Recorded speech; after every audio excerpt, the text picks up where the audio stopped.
Hi viewers, welcome to our channel. ప్రస్తుతం మనతో పాటు భరద్వాజ్ గారు సీనియర్ జర్నలిస్ట్ ఉన్నారు. వారితో ఒకసారి మాట్లాడదాం. సార్ నమస్కారం. సార్ నమస్తే. సార్ ఇవాళ లెజెండరీ యాక్టర్ కైకాల సత్యనారాయణ గారి జయంతి సార్. మరి ఈ సందర్భంగా ఆయన సినీ ప్రస్థానం గురించి, ఆ జర్నీ గురించి మీరేం చెప్తారు? కైకాల సత్యనారాయణ గారు గుడివాడ కౌతారం అని ఒక విలేజ్ ఉంటుంది, అక్కడ పుట్టాడు ఆయన. ఆయన చదువు గుడ్లవల్లేరు, తర్వాత గుడివాడలో నడిచింది. ఆయన స్టేజ్ నటుడు. అంటే ఆ రోజుల్లో గుడివాడలోను తర్వాత తెనాలిలోను నాటక సమాజాలు ఉండేవి. గుడివాడలో నాటక సమాజాలకి కాజా వెంకటరామయ్య గారు బ్యాక్ బోన్గా ఉండేవాడు. ఓకే. కాజా వెంకటరామయ్య గారు అంటే గుడివాడలో శరత్ టాకీస్ ఓనర్.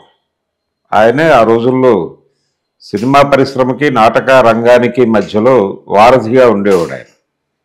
అంటే రంగస్థలం మీద కళాకారుల్ని సినిమాల్లోకి పంపించడంలో ఆయన కీలక పాత్ర పోషించేవాడు. నిజానికి అలా ఆయన నేతృత్వంలో జరుగుతున్నటువంటి నాటక ప్రదర్శనల ద్వారా కైకాల సత్యనారాయణ గారు స్టేజ్ నటుడిగా పాపులర్ అయ్యాడు.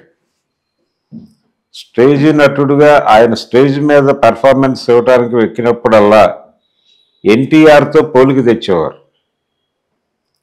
ఎన్టీఆర్తో పోలిక తేవడం, ఎన్టీఆర్ తమ్ముడులా ఉన్నాడు అనేటువంటి ఒక ఇమేజ్ ఆయనకి నాటక రంగంలోనే మొదలైంది.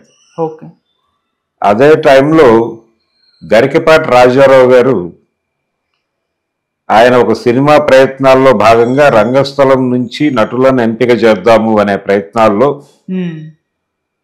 సత్యనారాయణ నటించినటువంటి ఒక నాటకం చూసి సినిమాల్లో నటించే ఇంట్రెస్ట్ ఉందా అని అడిగాడు. అప్పటికి ఈయన ఇంకా ఇంటర్మీడియట్లోనే ఉన్నాడు.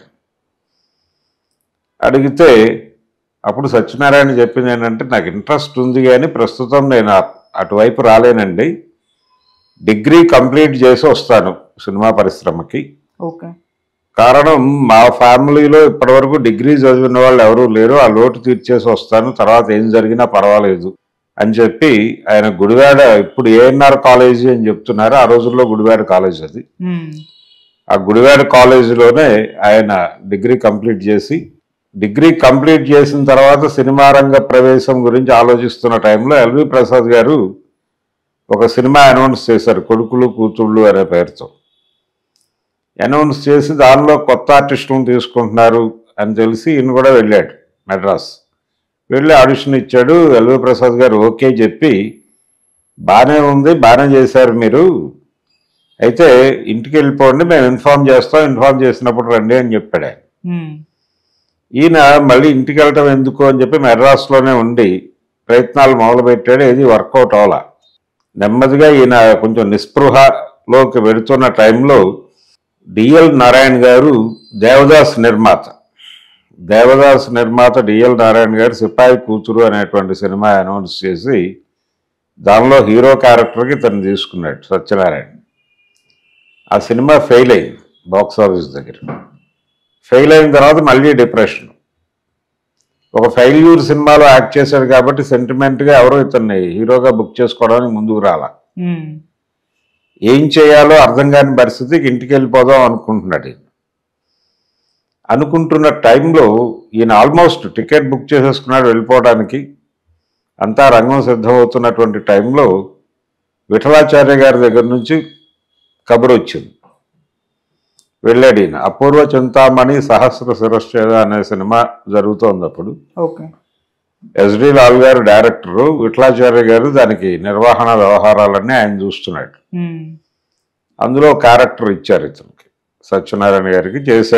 చేస్తున్న టైంలో విఠలాచార్య గారు చెప్పింది ఏంటంటే, బాబు హీరోగా చేయాలంటే కుదరదు,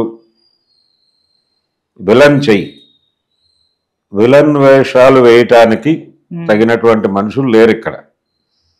రాజనాల బిజీగా ఉన్నాడు, ధూళిపాల వీళ్ళందరూ ఉన్నారు, కానీ ముక్కామల కృష్ణమూర్తి గారు ఇలాంటి పెద్దలు ఉన్నారు కొంతమంది, కానీ ఒక యంగ్ విలన్ అవసరం ఉంది, కాబట్టి నువ్వు కొంచెం విలన్ వేషాల వైపు దృష్టి పెడితే బాగుంటుంది అని చెప్పడంతో ఈయన నెమ్మదిగా అటువైపు డైవర్ట్ అయ్యాడు. ఆ డైవర్ట్ అయిన తర్వాత ఆయన విలన్గా చాలా ప్రసిద్ధి పొందాడు. అంటే దాదాపుగా ఒక సంవత్సరం ఎన్ని సినిమాలు విడుదలవుతాయో అన్ని సినిమాల్లోనూ ఆయన ఉండేవాడు. తప్పనిసరిగా విలన్ సత్యనారాయణ అనే పరిస్థితి వచ్చింది ఒక దశలో. వచ్చిన తర్వాత అంటే రాజనాల వెనక తట్టు పెట్టి సత్యనారాయణ లీడ్ విలన్ గా మారిపోయినటువంటి సందర్భం వచ్చేసింది. వచ్చిన తర్వాత సత్యనారాయణకే ఒక డౌట్ వచ్చింది, మనం రొటీన్ విలన్ క్యారెక్టర్లు చేసుకుంటూ వెళ్ళిపోతున్నాం, దీనివలన పెద్దగా ప్రయోజనం ఉండదు కెరియర్లో అని తనకి తానుగా కొన్ని పాత్రల కోసం ఇమేజ్ వచ్చిన తర్వాత కూడా ఆయన సినిమా ప్రొడక్షన్ ఆఫీసులకు వెళ్ళి వేషాలు అడిగేవాడు. అలా శారద సినిమా క్రాంతి కుమార్ గారు క్రాంతి కుమార్ ప్రొడ్యూసర్గా, కె విశ్వనాథ్ గారు డైరెక్టర్గా శారద సినిమా. శారదలో హీరోయిన్ అన్న పాత్రకి ఎవరిని తీసుకోవాలనే చర్చ జరుగుతున్న టైంలో ఈయన వెళ్ళి నేను చేస్తాను ఆ క్యారెక్టర్ అని చెప్పాడు. చెబితే అలా ప్రెజరైజ్ చేశాడు, ఈయన తీసుకోవాలా వద్దా అని వాళ్ళు ఆలోచిస్తున్న టైంలో డైలీ వెళ్ళి క్రాంతి గారిని కలిసేవాడు. ఓకే. చివరికి ఫైనల్గా ఇతనికే ఆ క్యారెక్టర్ ఇచ్చారు. ఆ క్యారెక్టర్ అది కరుణ రసాత్మకమైనటువంటి పాత్ర, దానిలో చాలా అద్భుతంగా నటించాడు. ఈయన నటించడం ద్వారా ఈయన్ని అంటే ఈయన మీద అప్పటి వరకు ఒక బ్రాండ్ ఉంది, విలన్ క్యారెక్టర్లు మాత్రమే సత్యనారాయణ చేస్తాడు అనేటువంటి ఇమేజ్ నుంచి బయటపడ్డాడు ఆయన. తర్వాత రామారావు గారు ఉమ్మడి కుటుంబం సినిమాలో కూడా రామారావు ఇంకేదో క్యారెక్టర్ ఇవ్వాలనుకుంటుంటే, అన్నయ్య నువ్వు నీ సినిమాలో అయినా నాకు వెరైటీ క్యారెక్టర్ ఇవ్వచ్చు కదా అంటే అందులో కూడా పాథోస్ క్యారెక్టర్ ఇచ్చాడు ఈయనకి. అది రామారావు గారి సొంత సినిమా. అలా పాథోస్ క్యారెక్టర్లో కూడా సత్యనారాయణ బాగా చేయగలడు అనే ఇమేజ్ సంపాదించుకున్నాడు. ఈ క్రమంలో ఏ క్యారెక్టర్ అయినా చేయగలడు సత్యనారాయణ నటుడిగా ఈయన అంటే నవరస నటనా సార్వభౌమ అనే టైటిల్ ఇచ్చారు. తర్వాత ఆయనకి కమేడియన్ గా నటించాలి అనేటువంటి ఒక కోరిక. రామచంద్రరావు గారు డైరెక్ట్ చేసినటువంటి దేవుడు చేసిన మనుషుల సినిమాలో పూర్తి స్థాయి కామెడీ రోల్ చేశాడు ఆయన, విజయ నిర్మల అన్నగా. ఓకే. ఇలా తన జీవితంలో కొన్ని మైలురాళ్ళు ఉన్నాయి. అలా ఆయన అన్ని రసాలు పోషించాడు, రౌద్రం పోషించాడు, కరుణరసం పోషించాడు, హాస్యరసం పోషించాడు. ఇలా ఇది అది అని కాదు, తను హీరోగా కూడా 2 సినిమాలు చేశాడు. ఒకటి సిపాయి కూతురు అయితే, తర్వాత నగేష్ డైరెక్షన్లో రామానాయుడు గారు తీసినటువంటి మొరటోడు అనే సినిమాలో హీరో క్యారెక్టర్ సత్యనారాయణ చేశాడు. సత్యనారాయణ, జయసుధా హీరోయిన్స్ ఆ సినిమాలో. ఓకే. అలా చాలా మంది నిర్మాతలు, చాలా మంది దర్శకులు ఆయనతో అంటే ఎవరు హీరో అయినా కానీ సత్యనారాయణ విలన్, లేకపోతే సత్యనారాయణకి ఏదో ప్రధాన పాత్ర ఉండేది. అలా సత్యనారాయణకి బాగా పేరు తెచ్చిన సినిమాల్లో నిప్పులాంటి మనిషి ఒకటి. అది యాక్చువల్గా జంజీర్ సినిమా రీమేక్. ఓకే. జంజీర్లో ప్రాణ్ చేసిన క్యారెక్టర్ తెలుగులో సత్యనారాయణ చేశాడు. ఎన్టీఆర్ ఇమేజ్ వేరు, అమితాబ్ ఇమేజ్ వేరు. అప్పటికి అమితాబ్ ఇమేజ్ మీద ప్రాణ్ క్యారెక్టర్ డామినేటింగ్ గా నడిచినా గానీ ఆడియన్స్ పెద్దగా ఇబ్బంది ఫీల్ అవ్వాలి. కానీ తెలుగులోకి వచ్చేసరికి ఎన్టీఆర్ కంటే ప్రాణ్ అంటే సత్యనారాయణ క్యారెక్టర్ కొంచెం పెద్దగా ఉండటం పట్ల రామారావు గారి అభిమానులు కొంచెం చిరాకు పడ్డారు. అయినప్పటికీ రామారావు యాక్సెప్ట్ చేశాడు. అది ఈయన్ని తమ్ముడుగానే చూసేవాడు ఆయన. ఆ సినిమాలో పాట రామారావు గారికి పాట ఉండదు, అసలు పాటలు ఉండవు రామారావు క్యారెక్టర్. ఓకే. ఆ టైంలో పాటలు లేని సినిమాలు కొన్ని చేశాడు ఆయన. అన్నదమ్ముల అనుబంధం సినిమాలో కూడా ఎన్టీఆర్కి పాట ఉండదు. అలా నిప్పులాంటి మనిషిలో స్నేహమేరా జీవితం అనే పాట ఉంటుంది, అది సత్యనారాయణ క్యారెక్టర్ మాత్రమే ఉంటుంది. ఇది చూసి ఈ సినిమాని తమిళ్లో రీమేక్ చేసినప్పుడు ఎంజి రామచంద్రన్ గారు 2 క్యారెక్టర్లు తనే వేశాడు. ఇక్కడ సత్యనారాయణ క్యారెక్టరు, ఎన్టీఆర్ క్యారెక్టర్ 2 ఎంజీఆర్ఏ చేశాడు తమిళ్లో, డ్యూయల్ రోల్. అంత ప్రభావం వేశాడు సత్యనారాయణ.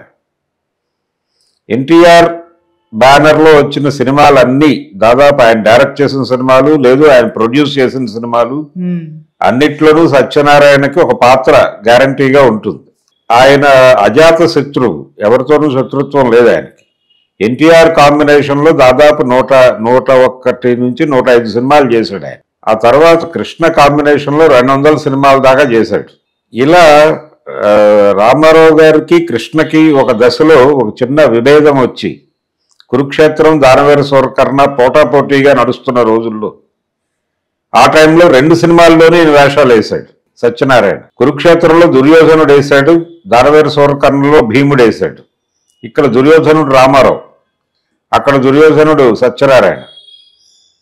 అయినప్పటికీ సత్యనారాయణ గారు ఇక్కడ చేస్తాడు, ఆయన రామారావు గారి కాంపౌండ్ మనిషి అని తెలిసినప్పటికీ కృష్ణ గారు ఆ క్యారెక్టర్ ఏంటి ఆయనతో సత్యనారాయణతోనే చేయించుకోవాలనుకున్నాడు, చేయించుకున్నాడు. ఇలా ఒక క్యారెక్టర్ అని కాదు, ఆయన కరుణరసం చాలా అద్భుతంగా పోషించగలడు అనే కాన్ఫిడెన్స్ శారద సినిమా నుంచి వచ్చిన తర్వాత కె. విశ్వనాథ్ గారి సాధ్యమైనంత వరకు తన సినిమాలో సత్యనారాయణని పెట్టుకోవడానికి ప్రిఫరెన్స్ ఇచ్చేవాడు. చాలా సినిమాలు Sirisiri మూవలో heroine father character Satyanarayana చేశాడు. ఆ క్యారెక్టర్ సత్యనారాయణ చేస్తాడా అని చాలా మంది అనుకుంటారు, కానీ సత్యనారాయణ చాలా అద్భుతంగా నటించాడు ఆ క్యారెక్టర్లో. నిజానికి శంకరాభరణం కూడా ఎవరూ దొరకకపోతే సత్యనారాయణతోనే వెళ్ళిపోదామని ధైర్యం ఉంది ఆయన విశ్వనాథ్ గారికి. అనుకోకుండా అంటే రకరకాల ప్రయత్నాలు చేశారు వాళ్ళు. శివాజీ గణేషన్ అనుకున్నారు, కృష్ణరాజు అనుకున్నారు. ఇలా రకరకాల ఆలోచనల్లో నుంచి సోమయాజులు గారు ముందుకు వచ్చిన తర్వాత ఆ ప్రాజెక్ట్ ఆయనతో వెళ్ళిపోయింది. కానీ సత్యనారాయణ కూడా ఒక ఆప్షన్గా ఉన్నాడు ఆయనకి. తర్వాత తాయారమ్మ బంగారయ్య అంటే ఏడిది నాగేశ్వరరావు గారి బ్యానర్లోనే సిరిసిరిమవ్వ తర్వాత ఆయన సొంతగా తీసినటువంటి సినిమా తాయారమ్మ బంగారయ్యలో లీడ్ రోల్ సత్యనారాయణ గారే చేశాడు. ఆ సినిమాలో చిరంజీవి చాలా చిన్న క్యారెక్టర్. ఆయన నటుడు మాత్రమే కాదు, ప్రొడ్యూసర్ కూడా. ఆయన నిర్మాతగా కొన్ని సినిమాలు తీశాడు. చల్సాన్ గోపితో భాగస్వామ్యంలో రామారావు గారితో గజ దొంగ అనే సినిమా తీశాడు ఆయన. ఆ తర్వాత ఇద్దరు దొంగలు అని కృష్ణ శోభన్ బాబులతో రాఘవేంద్రరావు గారి డైరెక్షన్లో సినిమా చేశాడు. చిరంజీవితో 2 సినిమాలు చేశాడు ఆయన. ఒకటి చిరంజీవి అనే టైటిల్తోనే సినిమా ఉంది. ఆ సినిమాలో డిఫరెంట్ రోల్లో కనిపిస్తాడు చిరంజీవి, కొంచెం విలనిష్ షేడ్స్ ఉన్నటువంటి క్యారెక్టర్. ఆ తర్వాత సినిమా కొదమసింహం. కొదమసింహం ఆయనకి డిఫరెంట్ మూవీ, అంటే కౌబాయ్ సినిమా చిరంజీవితో అటెంప్ట్ చేశాడు ఆయన. ఈ 2 సినిమాలు తర్వాత దాసరితో ఒక సినిమా ఏదో చేశాడు నాగేశ్వరరావు గారి హీరోగా. ఆ తర్వాత ప్రొడక్షన్ ఆపేశాడు ఆయన. అంటే అప్పటికి ఏజ్ వచ్చేసింది, కొంత ఈ భారాలు అవి వద్దులే అనుకున్నాడు. రామారావు గారు తెలుగుదేశం పార్టీ ప్రారంభించాలి అనుకున్నప్పుడు సత్యనారాయణని కూడా తనతో పాటు వచ్చేయమని అడిగాడు ఆయన. అడిగితే లేదు నాకు చాలా కమిట్మెంట్స్ ఉన్నాయని చెప్పడంతో వదిలేశాడు. తర్వాత రామారావు గారు తదనంతరం టీడీపీలోకి రావటం, మచిలీపట్నం ఎంపీగా కంటెస్ట్ చేసి గెలిచాడు ఆయన. ఒకసారి గెలిచాడు, ఒకసారి ఓడిపోయాడు. ఓడిపోయిన తర్వాత రాజకీయాల్లో లేడు ఆయన దాదాపుగా. కానీ తాను అందించినటువంటి సపోర్టుకి గాను రాజ్యసభకి పంపిస్తారేమో తెలుగుదేశం నుంచి అనుకున్నాడు. ఆ కోరిక తీరలేదు ఆయనకి. చంద్రబాబు నాయుడు గారు తర్వాత సత్యనారాయణ గారిని పట్టించుకోవాలి. ఆ బాధ ఉండేది ఆయనలో. ఎన్టీఆర్ కంటే చాలా సబ్ జూనియర్ ఈయన.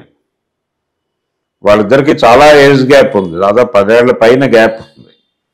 అయినప్పటికీ రామారావు గారికి తండ్రి పాత్రలు కూడా చేశాడు సత్యనారాయణ 2 సినిమాల్లో. ఒకటి బొబ్బిలిపులిలో తండ్రి సత్యనారాయణ రామారావుకి, అలాగే రామారావు గారి చివరి సినిమా నా దేశంలో కూడా సత్యనారాయణ తండ్రి. ఇలా డిఫరెంట్ క్యారెక్టర్స్, ఇది కాదు అది కాదు అంటే ఎస్వి రంగారావు తర్వాత ఇండస్ట్రీలో గంభీరమైనటువంటి నటనతో ఏ తరహా పాత్రనైనా రక్తి కట్టించగల నటుడు ఎవడు అని వెతుకుతున్న టైంలో సత్యనారాయణ ఉన్నాడు అని చెప్పి తను ఒక ఆల్టర్నేటివ్గా మారాడు. అక్కడి నుంచి ఏ తరహా క్యారెక్టర్ అయినా, ఏ రస నటన కావాలన్నా సత్యనారాయణ కేర్ ఆఫ్. ఆయన కామెడీ చేశాడు, కరుణరసం చేశాడు, హాస్యరసం చేశాడు, ఇది అది అని కాదు. అందుకనే నవరస నటనా సార్వభౌముడు అని ఆయనకు ఒక టైటిల్ ఇచ్చింది తెలుగు ప్రపంచం. తెలుగు సినిమా ప్రేక్షక లోకం నుంచి పొందినటువంటి బిరుదు ఆయన. అలాంటి సత్యనారాయణ గారు దాసరి గారితో కూడా మంచి సాన్నిహిత్యం ఉండేది ఆయనకి. ఒక దశలో విలన్ త్రయంగా మారింది. అంటే ఒక విలన్ ఉండేవాడు సినిమాలో ఒక దశలో, కానీ తర్వాత రోజుల్లో ముగ్గురు విలన్లు ఉండేవాడు ప్రతి సినిమాలో. ఆ ముగ్గురు విలన్లు ఎవరంటే సత్యనారాయణ, రావు గోపాలరావు, అల్లు రామలింగయ్య. ముగ్గురు ఉండేవాళ్ళు ప్రతి సినిమాలో. అది రామారావు గారి సినిమా కావచ్చు, కృష్ణ సినిమా కావచ్చు. ఇది ఒక ట్రెండ్ నడిచింది. పర్టికులర్గా కె రాఘవేంద్రరావు గారి డైరెక్షన్లో వచ్చిన సినిమాల్లో ముగ్గురు ఉండేవాళ్ళు. ఓకే. వేటగాడిలో ఉంటారు, అంటే అడవి రాముడిలో కనిపించరు, కానీ అడవి రాముడిలో రావుగోపాలరావు ఉండడు. తర్వాత దాదాపు ఆయన డైరెక్షన్లో వచ్చినటువంటి రామారావు గారితో తీసిన అన్ని సినిమాల్లోని ముగ్గురు ఉంటారు. దాసరి గారు రామారావుతో తీసినటువంటి సినిమాల్లో కూడా ముగ్గురు ఉంటారు. ఇదే ట్రెండ్ కృష్ణ గారు కూడా కొనసాగించాడు. ఆయన సినిమాల్లో కూడా ఎవరు డైరెక్టర్ అయినా కానీ సత్యనారాయణ, రావుగోపాలరావు, అల్లు రామలింగయ్య విలన్ త్రయం ఉండేది. అలా సత్యనారాయణ గారికి, అల్లు రామలింగయ్య గారికి మంచి అనుబంధం ఉండేది. వాళ్ళిద్దరూ వ్యాపార భాగస్వాములు కూడా. మెడ్రాస్లో ఒక ప్రివ్యూ థియేటర్ ఉండేది వాళ్ళకి, రికార్డింగ్ దీంతో పాటు. అలా ఆయన శుభలేఖ సినిమా, విశ్వనాథ్ గారి డైరెక్షన్లో వచ్చినటువంటి శుభలేఖ సినిమాలో అంకెల ఆదిశేషయ్య క్యారెక్టర్ చాలా అద్భుతంగా నటించాడు ఆయన. తర్వాత అక్కినేని నాగేశ్వరరావు గారితో విశ్వనాథ్ గారు తీసినటువంటి రెండో సినిమా సూత్రధారులు. విశ్వనాథ్ గారి మొదటి సినిమా ఆత్మగౌరవం, అక్కినేనే హీరో. ఆ తర్వాత నాగేశ్వరరావుతో సినిమాలు తీయలేదు ఆయన. ఓకే. సుదీర్ఘ గ్యాప్ తర్వాత సూత్రధారులు అనే సినిమా చేశాడు. అందులో సత్యనారాయణ గారు మెయిన్ విలన్. చాలా క్రూయల్ క్యారెక్టర్ అది. శుభలేఖలో కొంచెం హాస్యరసం కలిసినటువంటి క్యారెక్టర్ అంకెల ఆదిశేషయ్య. ఇలా విశ్వనాథ్ గారు, బాపు గారి డైరెక్షన్లో సత్యనారాయణ 2 సినిమాల్లో కనిపిస్తాడు అంతే. అది శ్రీనాథ కవి సార్వభౌమ, అది రామారావు గారి ఇన్ఫ్లుయెన్స్. ఓకే. ఆ తర్వాత దానికి ముందు ఆయన మంత్రి గారి వేంకుళ్ళలో కనిపిస్తాడు. అంతకు మించి బాపు గారి సినిమాల్లో సత్యనారాయణ పెద్దగా కనిపించాడు. అయితే ఇక్కడ తెలుగు ఆడియన్స్కి సత్యనారాయణ అంటే యముడు పాత్ర ఒకటి గుర్తొస్తుంది. అవును. సత్యనారాయణకి సత్యనారాయణ యముడి పాత్రలో బాగుంటాడు అని ఐడెంటిఫై చేసినవాడు ఎన్టీ రామారావు గారు. యమగోళ సినిమా అప్పుడు ప్రొడ్యూసర్ వెంకటరత్నం గారికి ఒక ఆలోచన వచ్చింది. ఆ స్క్రిప్ట్లో యముడి క్యారెక్టర్ రామారావు గారితో చేయించి ఆ ఊరి సర్పంచ్ క్యారెక్టర్ బాలకృష్ణతో చేయిస్తే అలా ఉంటుంది అని ఆలోచించాడు ఆయన. ఈ ప్రపోజల్ ఎన్టీఆర్ ముందు అన్నాడు ఆయన. అన్నప్పుడు ఎన్టీఆర్ కోపడ్డాడు. లేదు, ఆ క్యారెక్టర్ బాలకృష్ణ చేయలేడు, కాబట్టి సర్పంచ్ క్యారెక్టర్ నేను చేస్తాను, యముడి క్యారెక్టర్ సత్యనారాయణతో చేయిద్దాం అని ప్రపోజ్ చేసిన వాడు ఎన్టీఆర్. ఓకే. ఎందుకంటే అంతకు ముందు ఆయన యముడుగా నటించాడు ఎన్టీఆర్ సతీ సావిత్రుడు. అందుకని యముడు క్యారెక్టర్ ఆయనతో చేయిద్దామనే ఒక ఆలోచనతో ఉన్నాడు ఈయన. అంటే లేదు సత్యనారాయణతో చేయిద్దామని చెప్పి 2 ఆప్షన్స్, డ్యూయల్ రోల్ చేయిద్దామనే ఆలోచన కూడా వెళ్ళారు. డ్యూయల్ రోల్ వద్దు, అది సత్యనారాయణతోనే చేయిద్దామని చెప్పి సత్యనారాయణని పిలిచి దానిలో ఉన్న మెలకువలు ఏమిటి అది చెప్పి ఆయనకి ఆ క్యారెక్టర్ యమగోళ సినిమాలో సత్యనారాయణ యముడి వేషం, వెనకాల ఎన్టీ రామారావు ఉన్నాడు. ఆ తర్వాత యముడంటే సత్యనారాయణ అనే పరిస్థితి వచ్చేసింది. ఆ తర్వాత వచ్చిన యముడి సినిమాలు అన్నిట్లోనూ ఆయనే యముడు. అది యమగోళ, యమలీల కావచ్చు, యముడికి మొగుడు కావచ్చు. ఇలా మొదట దేవాంతకుడు అనే సినిమాలో ఎస్వి రంగారావు గారు యముడేశాడు. రంగారావు గారి తర్వాత తెలుగు తెర యముడు సత్యనారాయణ. ఇలా అందరు హీరోలతోనూ ఆయనకు మంచి అనుబంధం ఉండేది. ఆయన చివరి రోజుల్లో ఉండగా దాదాపు చివరి బర్త్డే ఆయన బెడ్ మీద ఉన్నాడు. చిరంజీవి గారు వెళ్ళి కేక్ కట్ చేయించాడు. 87 ఏళ్ల వయసులో ఆయన కన్ను మూసాడు 2-3 ఏళ్ల క్రితం.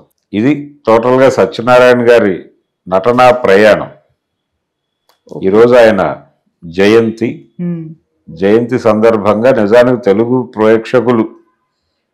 ప్రేక్షకులు సత్తిగాడు అని పిలుచుకునేవాళ్ళు ఆయన్ని ప్రేమగా.